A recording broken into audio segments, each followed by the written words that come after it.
And now, from Fox 55 News, this is your local sports.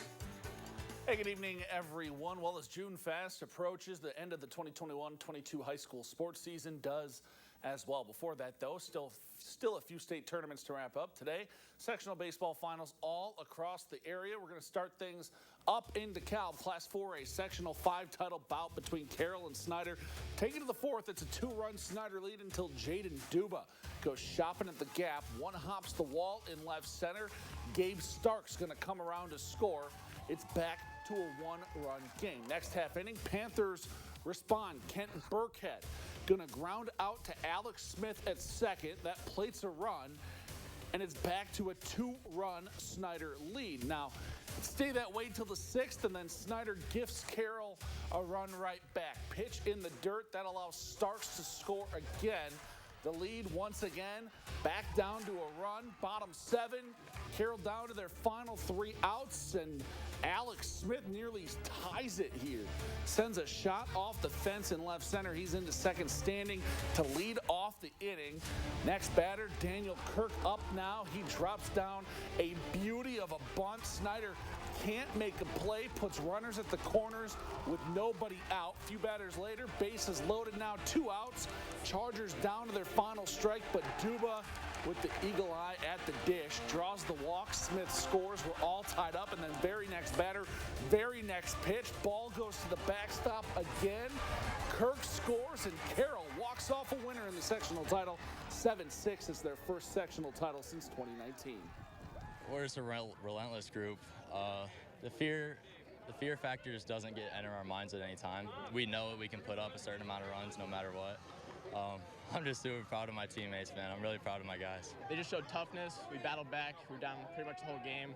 And, it feels good to win. I feel like they didn't waver from top to bottom, and our kids in our dugout were great, and we found a way to win. It wasn't pretty. We preach to them all the time. In tournament play, it's never easy, so we'll survive in advance. We'll appreciate that.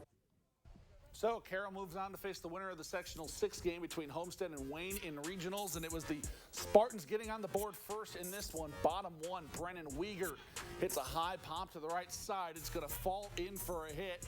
Nick Hockemeyer comes in to score. Sparty up 1. Third inning, it's a 2-0 game now. Weger back at the dish and producing once again. This time, how about a little instant offense? Blast a solo shot out to left, and it's a 3-0 game, and Sparty was far from finished. Later in the inning, it's 4-0 now. Carson Nutter up. He lines a ball into center for a base knock. Jake Goody scores. That caps a 3-run inning. Homestead goes on a roll to a 10-0 victory in 5. They're going to face Carroll in the regional semis at Lafayette Jeff on Saturday.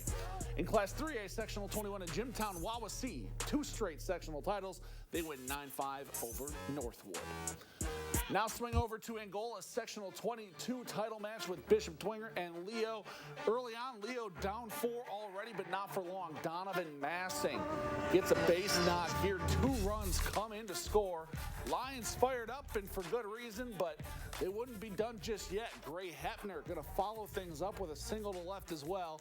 Lions answer with 4 runs of their own. That ties the game up, but the Saints offense would explode from there. Kason Orabello. Yeah, how about a 3-run tater shot?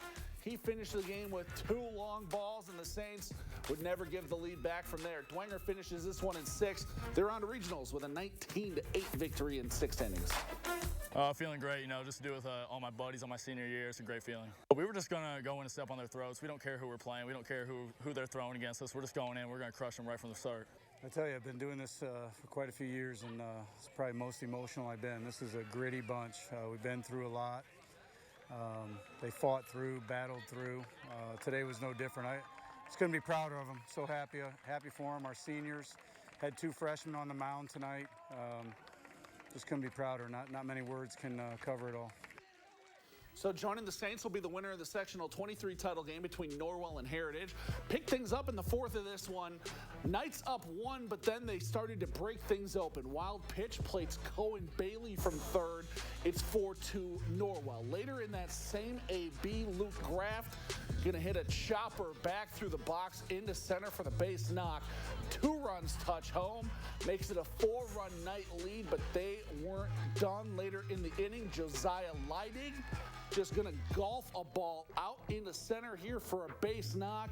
Heritage can't get an out. 2 more runs going to come on home to score. That caps a 7-run inning for the Knights. They tack on 2 more late, and Norwell wins their 2nd straight sectional title, 12-2 the final in 6. To Class 2A, Sectional 35 title game up at Westview. Warriors taking on Fairfield. Warriors trying to redeem themselves from losing in last year's title game to Central Noble. Top 1, it's a no-go for Westview, though. Alec Hirschberger comes through with one of his 16 punch-outs on the night. Next half inning, they get him some run support. Runner on third, Owen Miller at the plate, and he delivers.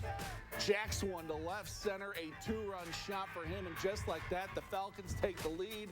A couple innings later, they get themselves some insurance. Cohen Yoder going to hit a little pop-up. They call infield fly, but the ball still falls, and that allows a runner to score. And Fairfield, hey, they go on to finish this thing off. 6-3 the final. They move on to regional play on Saturday. Staying in Class 2A, Sectional 36 title game at Eastside. Blazers looking to make it back-to-back titles, taking on Woodland in the second. Eastside gets the bats going. Nick Snyder lines the ball into the gap. He's into second with a leadoff double. A little bit later in the frame, Woodland just gifting Eastside a run. Warriors airmail a throw to second. Snyder's in to score. It's 1-0 Blazers. A couple batters after that, they're going to generate a run themselves. The freshman, Jace Mayberry, lining a ball into left. Lathan Cook trots home to score. 2-0 Eastside. But they weren't done. Hugh Henderson going to help the cause out. He burns the Woodland left fielder. Another runs in, caps a 3-run inning for Eastside. Blazers roll into regionals with an 11-1 victory in 6. Last stop in Class 2A comes in Wabash. Whitco falls to Carroll, 9-0 in that one. Last stop in 1A we go. Sectional 55 between Fremont, Bethany Christian. This one, all Fremont all night. Eagles already up 2, and Remy Crable adding to it. Sends one in the gap for a double. 2 runs come in to score. That doubles the lead. It's 4-0. Following him up, that's Jacob Wagner. Hits this one off a tee, finds a gap. He picks up an RBI double, but Bethany Christian would answer. 2 runners in scoring position. Beck Willems sends a ground ball to third. He's called out. Throw to home is overthrown. 1 run's in, but hey, it was, like I said, all Fremont tonight. Eagles blow this one out of the water late. They pick up a 23-2 win to take the sectional crown.